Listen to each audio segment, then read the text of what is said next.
ہمارے پیارے امام حضرت خلیفۃ المسیح الخامس ایدہ اللہ تعالی بنصرہ العزیز فرماتے ہیں کہ رب کا مطلب انسان کو ادنا درجہ سے اعلیٰ درجے تک پہنچانے والا ہوتا ہے۔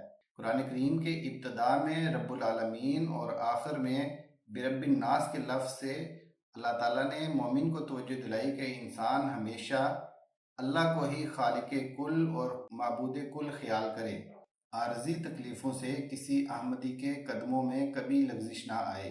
مشکلات کے جو حالات اصحاب کہف پر آئے اس کا تو کچھ بھی حصہ ہمارے حصے میں نہیں آیا۔ فرمایا ہم تو اس نبی کے ماننے والے ہیں جس پر اللہ تعالیٰ نے اپنا دین کامل کیا۔ اگر اصحاب کہف ان مشکل حالات کے باوجود اپنے رب کو نہیں بھولے تو ہمیں کس قدر اپنے رب سے تعلق مضبوط کرنے کی کوشش کرنی چاہیے۔